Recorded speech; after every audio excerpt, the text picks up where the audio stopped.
안녕하세요, 소파입니다. 이번 시간에는 포토샵 툴박스 기능 중에서 영역과 관계된 기능에 대해서 배워보도록 하겠습니다. 우선 제가 포토샵을 실행을 한 상태인데요. 새로 만들기 버튼을 눌러서 아무런 작업을 하지 않은 가장 기본적인 창 하나를 열어놓고 연습을 해보도록 하겠습니다. 우선 제가 새로 만들기에서 가로의 크기 600, 세로의 크기 400, 해상도는 72, 그 다음에 색상 모드는 RGB로 할 거고요. 그 다음에 배경은 흰색으로 할 예정입니다. 그리고 만들기. 저는 지금 포토샵 2020으로 되어 있는데요. 우선은 기본적인 기능들만 지금 배우는 상태이기 때문에 어떠한 버전을 쓰셔도 상관이 없습니다. 지금 이렇게 새로 만들기 하고 나서 한 화면이 떴는데요. 오늘은 그 중에서 어느 기능을 배울 거냐면 이 툴 패널. 자, 이 툴 패널 중에서 바로 이 기능, 사각형 선택 윤곽 도구라고 되어 있습니다. 보통 이제 우리가 렉탱글 마퀴 툴이라고 하는데요. 선택 윤곽 도구라고 되어 있으니까 마퀴 툴 또는 선택이라고 되어 있는 도구라고 생각을 하시면 됩니다. 포토샵에서는 이 선택이라는 기능이 굉장히 중요한 기능을 가지고 있는데요. 그럼 어떻게 사용을 하고 어떤 기능을 가지고 있는지 한번 배워보도록 하겠습니다. 우선 툴박스에 있는 이 툴들을 선택하는 방법을 먼저 배우셔야 되는데요. 제가 마우스 왼쪽 버튼을 클릭을 하면 이 기능을 선택하게 됩니다. 그렇죠? 어떠한 기능이든 다 선택이 되는데 여기에서 제가 오른쪽 클릭을 하면 이렇게 부 메뉴가 나타나는데요. 부 메뉴가 나타나는 메뉴가 있고 부 메뉴가 나타나지 않는 메뉴가 있습니다. 부 메뉴가 나타나는 메뉴들은 이렇게 툴, 그러니까 이 기능 버튼 아래 오른쪽 아래 보시면 작은 까만색 삼각형이 있습니다. 까만색 삼각형이 있는 부분들은 하위 메뉴가 있다라고 생각을 하시면 돼요. 그래서 오른쪽 클릭을 하거나 아니면 왼쪽 버튼을 꾹 누르고 있으시면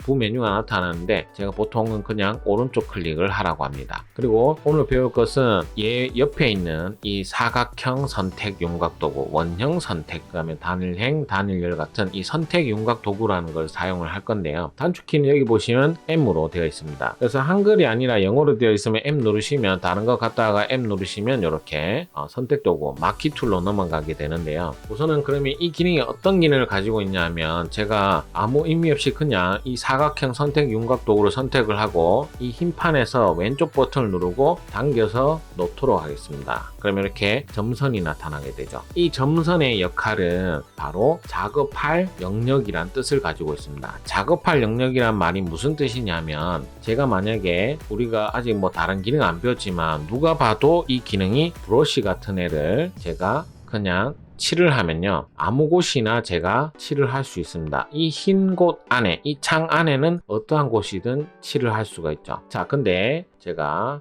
했던 것을 뒤로 돌릴게요. 여기 보시면 작업 내역이라고 하는 저번 시간에 이 패널을 정리하라 했었죠. 그 중에서 작업 내역은 제가 한 일의 순서를 그대로 목록화시킨 창입니다. 그래서 제가 했던 것들을 다 되돌리실 수가 있으세요. 단축키는 있지만 지금은 단축키를 외우는 게 아니라 기능을 배우는 거니까요. 그래서 이렇게 되돌릴 수 있는데 이번에는 제가 선택 도구라고 하는 얘를 마우스로 이렇게 드래그를 해서 점선이 보이게 하고 나서 그 다음에 브러쉬로 칠을 하면 어때요? 제가 이 영역을 잡은 애만 이렇게 사각형의 점선이 있는 애 안에서만 색이 칠해지고 이 바깥은 색이 칠해지지 않는 것을 확인하실 수가 있습니다. 그래서 포토샵에서 이 영역을 선택하는 도구가 굉장히 중요한 이유가 뭐냐면 우리가 어떠한 사진에서 이 부분은 작업을 해도 되고 이 부분은 작업을 이제 절대 해서는 안 되는 부분을 구분하기 위해서 이런 기능을 사용을 합니다. 그래서 그냥 놔두면 아무렇게나 칠을 할 수 있지만 영역을 잡아 놓으면 그 부분을 벗어나지 않으니까 우리가 작업할 공간을 분리해낼 수 있도록 되어 있죠.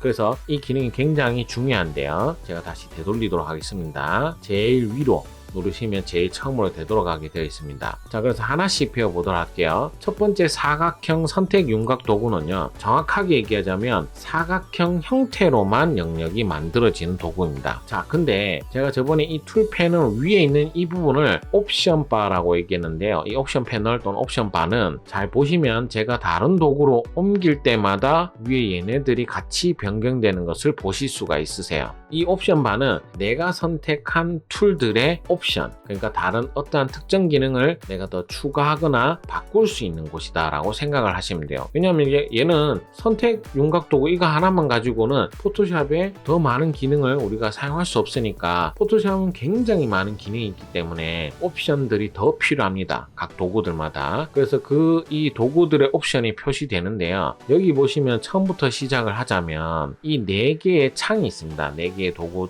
창이라고 하긴 또 그렇고 버튼이라고 보시면 되는데요. 이 4개의 버튼의 역할이 있어요. 자, 첫 번째 도구의 역할은 마우스 포인터를 이렇게 가만히 넣어두면 새 선택, 이렇게 노란색의 창이 뜨는데 이걸 풍선말이라고 하는데 새 선택 영역이라고 뜹니다. 우리가 이제 이론적으로 보면 하나의 영역만 만들 수 있다는 뜻을 가지고 있어요. 그래서 제가 사각형으로 영역을 하나 만들고 그 옆에 또 하나 더 만들면 어때요? 그 전에 만들었던 게 없어지죠. 그래서 얘는 한 개만 만들 때 이렇게 쓰는 기능입니다. 그래서 기본은 얘예요.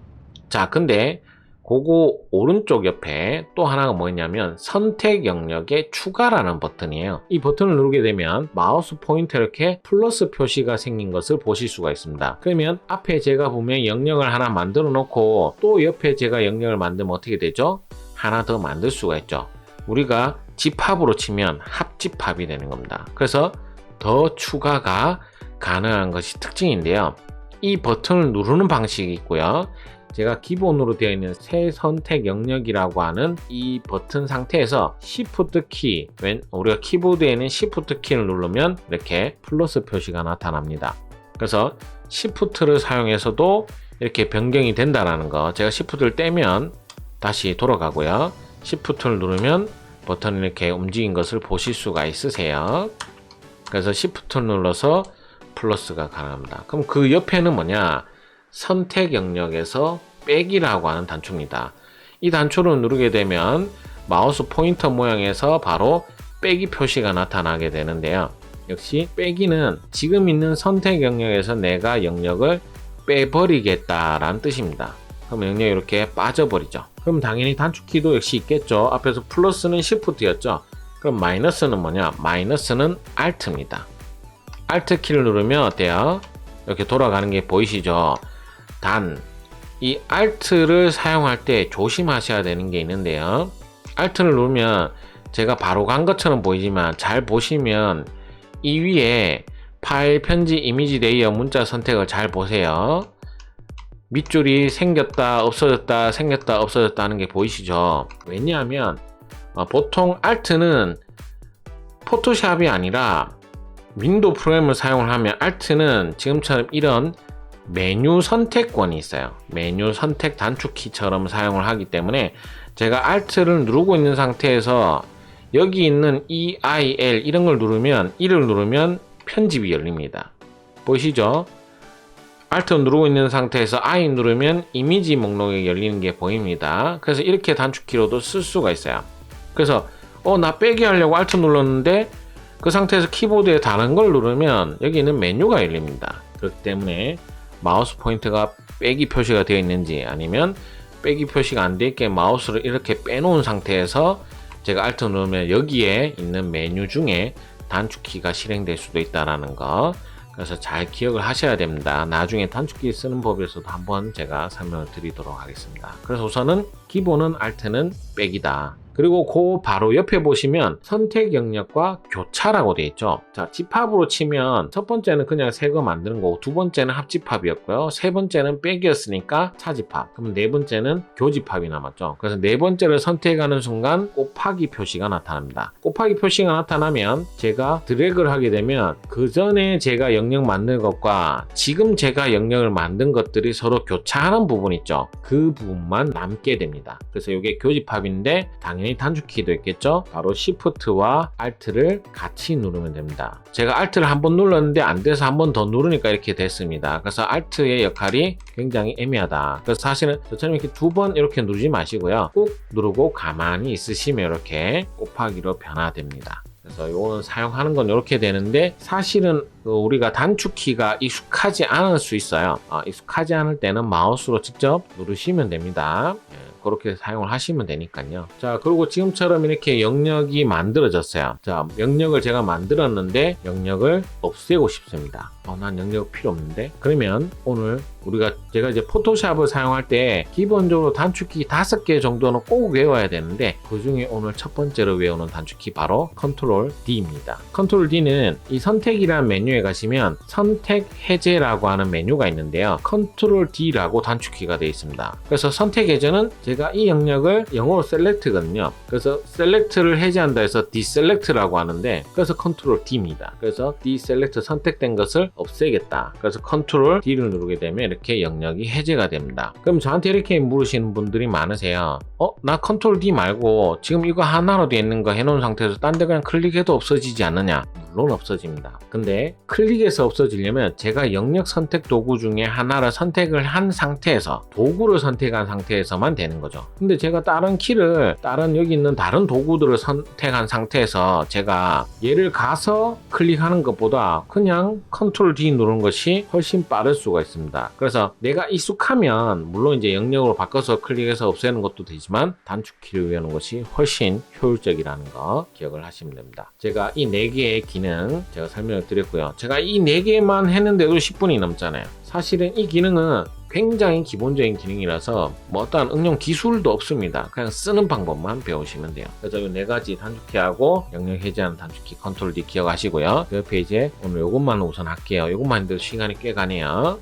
자, 패더라고 하는 기능이 있습니다. 패더는 제가 마우스를 이렇게 포인트를 가져다 대면 이렇게 나오죠. 선택 영역의 가장자리를 부드럽게 합니다 라고 뜹니다. 자, 가장자리를 부드럽게 한다는 말이 무슨 말이냐면, 제가 우선은 패더가 0인 상태에서 영역을 하나 만들고요. 브러쉬로 제가 색칠을 하겠습니다. 자, 색칠을 하고 나서 자, 다시 사각형 영역으로 그 옆에 한 개 더 만들게요. 이번엔 만드는데 만들기 전에 제가 패더라고 하는 얘한테 10픽셀이라는 수치를 넣어놓고 제가 다시 드래그를 하겠습니다.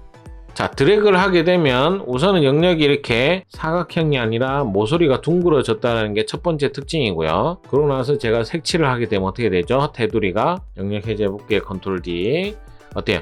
얘는 영역을 벗어나지 못하니까 정확하게 딱 끊긴 느낌으로 그려졌고, 얘는 희미하게 퍼진 느낌이 되죠. 그래서 패더라고 하는 기능이 바로 가장자리를 부드럽게 해준다 했잖아요. 그래서 가장자리 끄트머리를 이렇게 퍼지게 만듭니다. 그래서 전체적으로 한 10픽셀 정도 퍼지게 되는 거죠. 그래서 이 수치가 더 높으면 높을수록 더 많이 퍼지는 부분이, 부드럽게 표현되는 부분이 더 넓어지게 됩니다. 무엇이 더 낫다라는 게 중요한 게 아니라 패더를 들어갔는지 안 들어갔는지 항상 보셔야 돼요. 제가 이렇게 지금 연습을 하잖아요. 연습으로 제가 패더 10 해놓고 깜빡하다가 내가 0으로 안 바꿔놓고 작업을 했는데 갑자기 영역이 흐리게 나왔다. 그러면 익숙한 사람은 내가 패더 값을 건드렸구나 알겠지만, 처음 사용해 보신 분들은 이게 왜 영역이 자꾸 흐르게 나오지? 라고 생각하시는 분들이 굉장히 많기 때문에 이 패더 값이 이렇게 영역을 흐르게 하는 거구나 라고 알고 계시면 됩니다. 그 다음에 저는 지금 수치를 썼는데요. 마우스 포인터를 여기 패더라는 글씨 위로 가시면 화살표가 갑자기 생깁니다. 그 손가락 표시가 나타나면서 왼쪽 오른쪽에 삼각형 표시가 생겼죠. 그러면 제가 그 상태에서 왼쪽 버튼을 누르고 이렇게 움직여 보시면 아시겠지만 수치가 어때요? 제가 움직이는 방향대로 더해지거나 빼지거나 이렇게 가능합니다.